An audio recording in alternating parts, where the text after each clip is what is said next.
I'm Teneale. And I'm Kelsey, and we're financial advisors from 𝐴𝑙𝑚𝑎𝑛 Partners True Wealth, bringing you thought-provoking conversations around you, your money and your life on the Wealth Experience podcast. Hello everyone, and welcome to today's episode, Get Rich and Then Broke Quick Scheme. So hopefully you've tuned in today to find out what they are and the telltale signs so that you can avoid the temptation of falling prey to them. So this can happen really, really easily, right, Teneale? We're in a world where social media gives us access to all types of people from all over the world, and there's always new enticing ways of luring people into them, right? Of course they are. And I was a little bit confused, I suppose, about exactly what these get rich quick schemes might actually be. But then I was, having a little bit of a think about it, and there's a lot that's kind of all over social media, like you talk about making money. So anytime you're seeing those headlines of doing something quickly and making money, I guess that's what we're really talking about today, right? That's exactly right. Yeah. Anything that probably seems too good to be true. Oh. I feel like we could all use some too good to be true, particularly when we're going through periods like this where there's high cost of living and people talking about the crisis of every time I go to the grocery store, it's cost me, $500 for a trolley of groceries. So people are just seeking out ways of trying to get by and do better than what they're currently doing, yeah? Absolutely. So because of the times that we're in, people are even more susceptible to these types of things because, like you're saying, people are trying to find a way out. Exactly. And they need to make some money. And really, the people that run these types of get-rich-quick schemes, for lack of a better term, are preying on those types of people that are vulnerable, I guess, in some ways too. So I thought it would be a really interesting topic to talk through today and kind of give some people a bit of guidance around what to look for. Yeah. Wouldn't it be interesting to know how rich the people that come up with the get-rich-quick schemes are? How much they're making off of it. Well, I think that's part of the, I won't say always a deception, but oftentimes a deception, particularly with social media. So most people would have seen that there's people online, they're living in their big mansions and their flashy cars and their nice clothes, and they'll stand right outside of them showing it all off, saying, look at what I've got. Look how well I've done, and I've done it this way. You can do it too. That's really what we're talking about. They have.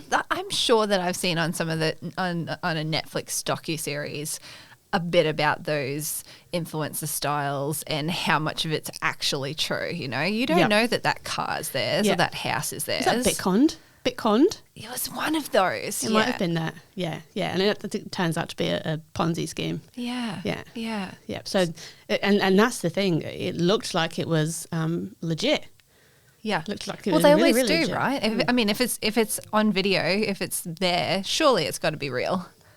Which is not always the case. It's not always the case. So let's jump in and talk a little bit about exactly what we're talking about when we're talking about get rich and then broke again quick schemes. So we are talking about potentially earning a lot of money. So don't get me wrong, there's definitely schemes out there where you can earn money, but they're usually really risky and really volatile. And that's why we say it's get rich and then broke again scheme, because you can lose it all because it is gambling. Exactly right. Exactly. So what are we talking about then, Teneale? Okay. So like I was saying, when I was thinking about this, what came to my mind was things like the investments, maybe I'll put air quotes around that's typically advertised with a message of, you have to do X, Y, and Z, and you'll then end up having financial success in abundance in a short period of time. But usually anything that says you're going to make money very quickly means you could lose it very quickly too, right? That's right. And so some of the common things that you'll watch out for, and things that we might dive into a little bit later in our podcast, if it's advertising high returns with low effort in a short period of time, be mindful of that. That comes back, is it too good to be true? Yeah. Because wouldn't everybody be doing it? Yeah, that's exactly low right. Low effort, high returns? Yeah. Why, if I put my money in the bank, why are they not giving me 10% tomorrow? Because they've got to invest that money somewhere and they've got to make the returns. Where are they making it from? There's something behind it. What is actually behind it? Yeah. The other thing too is this sense of urgency that's created. So there's an amazing offer now. We've got the hot tip right now. You have to act. It's the window's closing on this date. You know, those kinds of things. They're just making you think, if I don't do it right now, I'm going to be in trouble. I need to get in right now. If there's a sense of urgency, there may be they're trying to take away your ability to make a rational decision about it, make a rational financial decision. Stop. You've spoken about it before on our podcast. Stop, think about it, sleep on it, talk to somebody, seek specialist advice, take the urgency away from it. And, you know, the other thing too is they'll put these so-called success stories like we're talking about around it. So they might present themselves flaunting that glamorous lifestyle, claiming that the results are because of an investment, and they're suggesting that this is for you. Remember, they don't know you. They have no idea who's on the other end of the screen. The investment that works for me, Kels, is probably not the exact same that's going to work for you and there onwards. That's right. And you also don't know them. Exactly. So you know. Well, yeah, but that's part of it too, though. They make you feel like you do know them, but you're right. I don't know you. I don't know what you're about. Exactly. And then how do you know what's real and what's not? So like you're saying with I guess the anecdotal success stories, and let's start working through some of these examples in a bit more practical sense. So we've certainly seen it with cryptocurrency.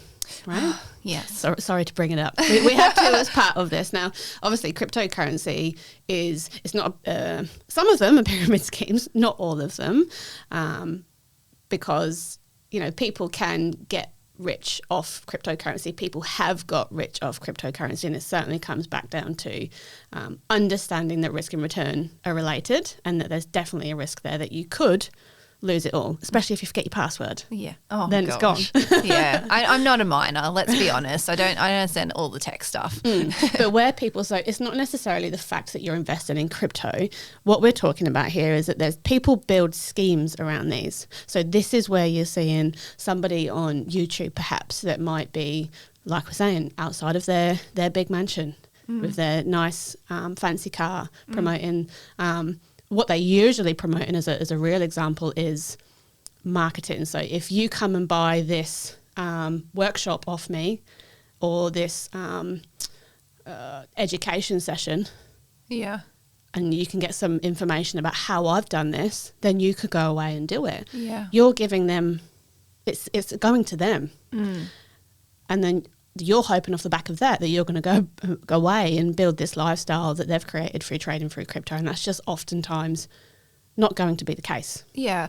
And what interests me in this space, you know, crypto is probably a really good example of it, is that what's the track record here, right? So with a lot of these things, people are talking about, look how much money I've made from this.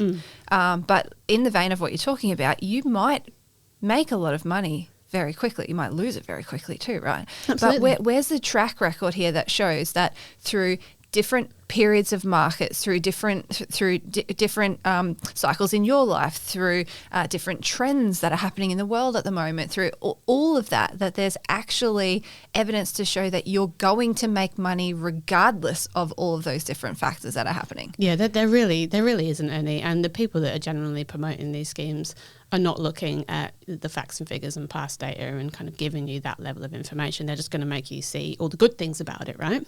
And you may get some education. And I've never enrolled into these schemes, so I have no idea what they actually teach you.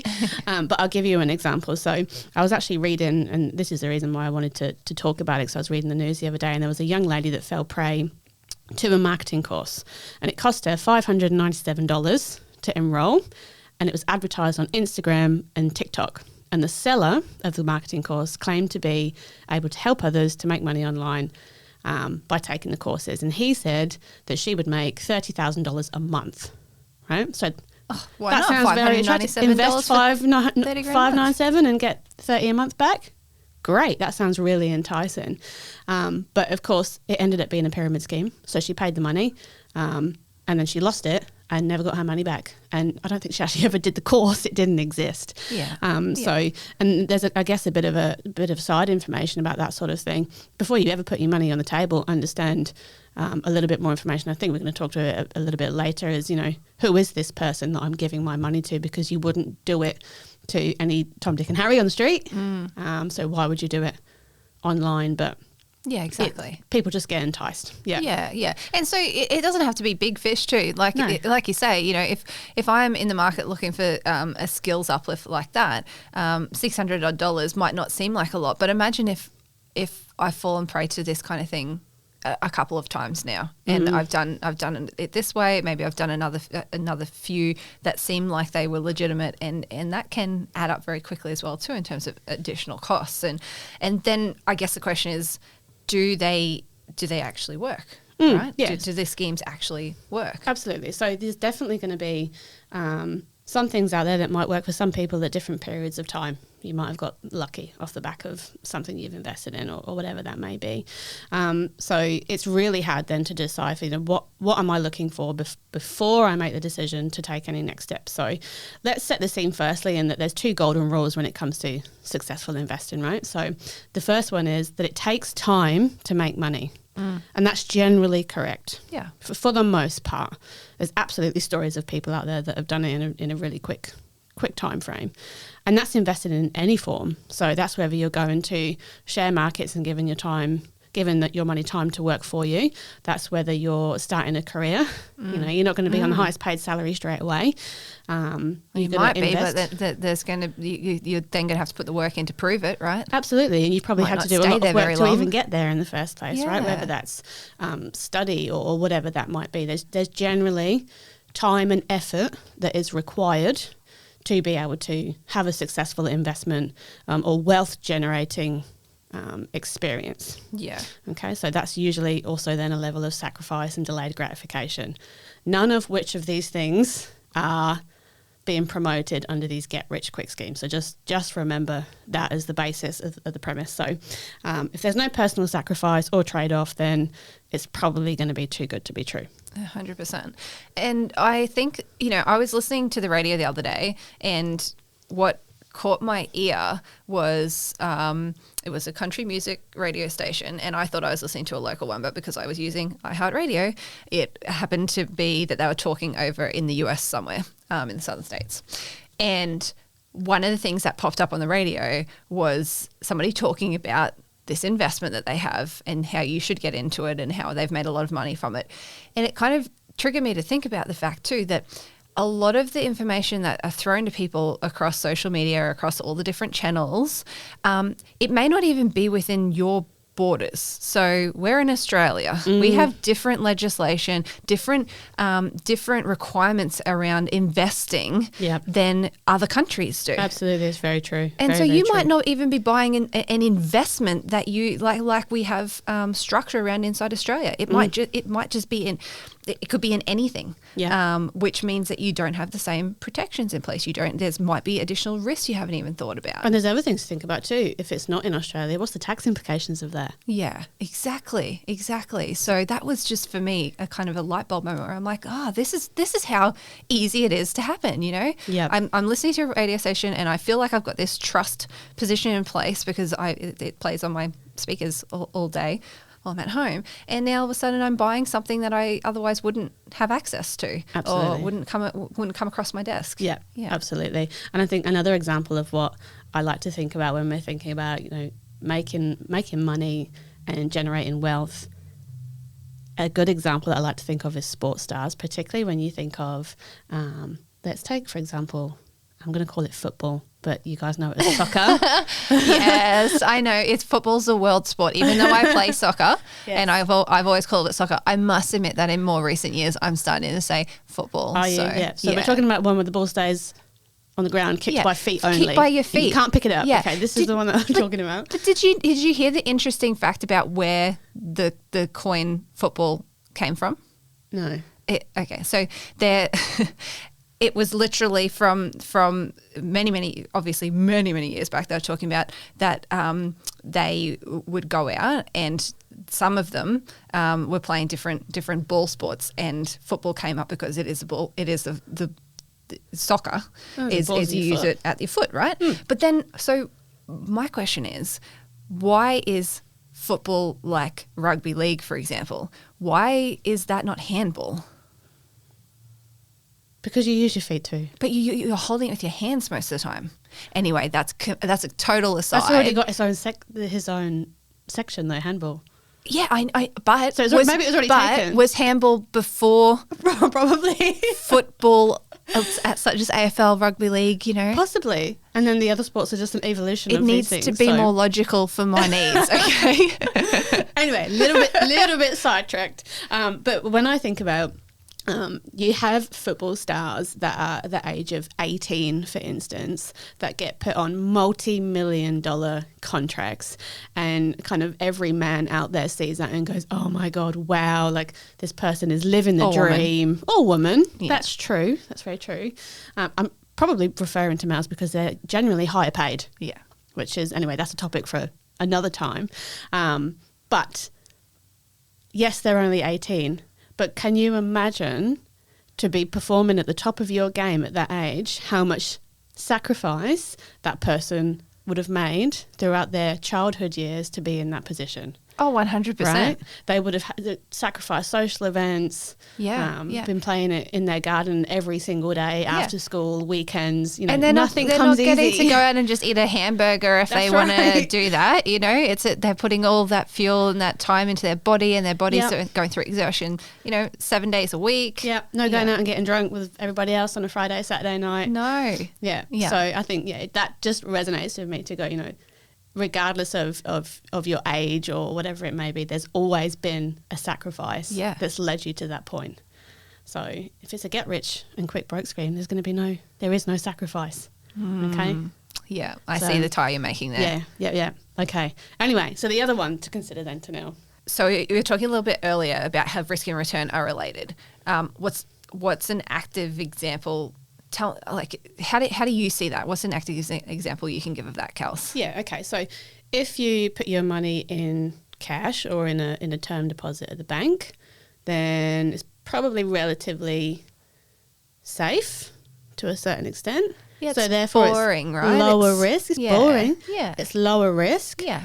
So you would expect that you would get a lower return. Yeah. No one expects a 10% return from putting their money in cash, or I'd hope not. If that's what you're not seeking. In the current climate. Not in the current climate. So it just comes back to this premise of the higher the risk, the higher the return. Yes, but it's remembering that underneath that, what level of risk are you actually taking? So that's something to be really clear and aware of before you jump into any form of investment. So if you're talking about a really well diversified portfolio, but you're 100% in the share market, that could be deemed as a higher risk, or a growth portfolio, for instance, right? So you'd expect that you'd get a higher return than cash.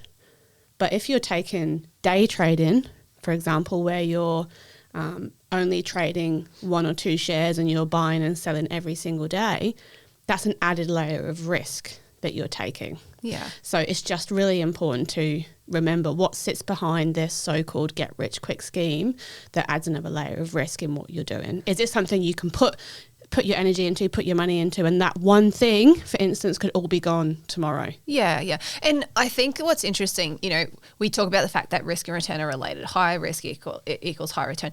That's in the vein of what you're saying there, that shares produce a higher level of risk than property, and therefore on the long term a higher level of return, and property produce a higher level than cash, and therefore on the long term a high level of return. Yeah. There are some risks that you do not get rewarded with additional return from. Absolutely. And that's what we're also trying to highlight here. Just because you take a big risk and you go, this is a big gamble because this has gone up and down over time, it doesn't mean that you will get the higher return. You could get the higher return, but there's no guarantees. There's no previous data that says if you follow the secret source, you are going to get this return. And I think that's really important, because a sound investment philosophy is actually done on the basis that there is a outline that you can follow to make sure that you are not taking on undue risks and not going to lose it all at the end of the day. So that's a really good point, Kels. Yeah. We also spoke a little bit earlier about urgency, the urgency factor, get in, do it now, that telltale sign being that the urgency that's created to join the scheme. But it also comes with there's not a lot of clarity around how that actually works then. So get in really quickly, but there might be one or two pieces of information that you're missing, that you're going, oh, I just wish I knew how they go and invest my money, or I just wish I knew at what point in time I'll be able to get access to it, or when it's going to be, if it is liquid for me, those kinds of questions. So that lack of transparency is really important, because without information, how do we make an informed financial decision? Exactly right. Yeah. So you should be able to ask those questions, even if it's not clear on face value, and you go, well, I'm still thinking about doing this, but I'm going to get more information.